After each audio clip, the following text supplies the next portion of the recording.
দেবিদ্বার উপজেলার ভৈশেরকুট ইসলামিয়া দাখিল মাদ্রাসার কমিটিতে আওয়ামী লীগের দোসর ইউনুস ভূঁইয়াকে সভাপতি করায় শিক্ষার্থী, অভিভাবক ও স্থানীয় ব্যক্তিরা মানববন্ধন ও বিক্ষোভ করেছে।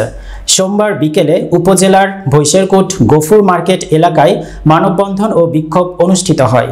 এডহক কমিটির সভাপতি অপসারণ চেয়ে ও নতুন করে পুনরায় সভাপতি নির্ধারণের দাবিতে মানববন্ধন ও প্রতিবাদ সমাবেশ শেষে গণস্বাক্ষর করে দেবিদ্বার উপজেলার নির্বাহী কর্মকর্তা বরাবর স্মারকলিপি দেয় এলাকাবাসী।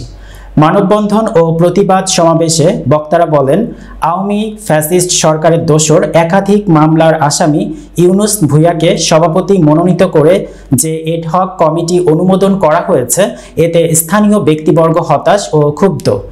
আওয়ামী লীগের দোসরকে সভাপতি পদ থেকে অপসারণ না করলে এলাকার মানুষ বৃহত্তর আন্দোলনের ডাক দিতে বাধ্য হবে। এতে অত্র মাদ্রাসার শিক্ষার পরিবেশ নষ্ট হতে পারে। অতি দ্রুত কমিটি পুনর্অনুমোদন না হলে কঠোর আন্দোলনের ঘোষণা দেওয়া হবে।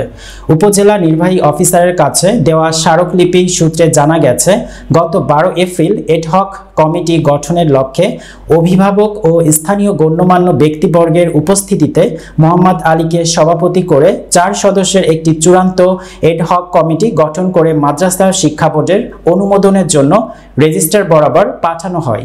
কিন্তু স্থানীয়দের সিদ্ধান্তের বাহিরে গিয়ে গত 4 মে তালিকার 3য় অবস্থানে থাকা স্বৈরাচার আওয়ামী ফ্যাসিস্ট সরকারের দোসর মোহাম্মদ ইউনুস ভূঁইয়াকে সভাপতি ঘোষণা করে মাদ্রাসা শিক্ষা বোর্ড।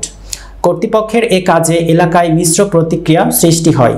এ সময় উপস্থিত ছিলেন আব্দুল আওয়াল খান, মোহাম্মদ সাইফুল ইসলাম স্বপন সভাপতি, মোহনপুর ইউনিয়ন যুবদল মোহাম্মদ আবু তাহের, মোহাম্মদ নাসির উদ্দিন নসু, মোহাম্মদ মোজাম্মেল হক, মোহাম্মদ জামাল হোসেন, মোহাম্মদ নুরুল ইসলাম, মোহাম্মদ জহিরুল ইসলাম মেম্বার, মোহাম্মদ গিয়াস উদ্দিন প্রমুখ।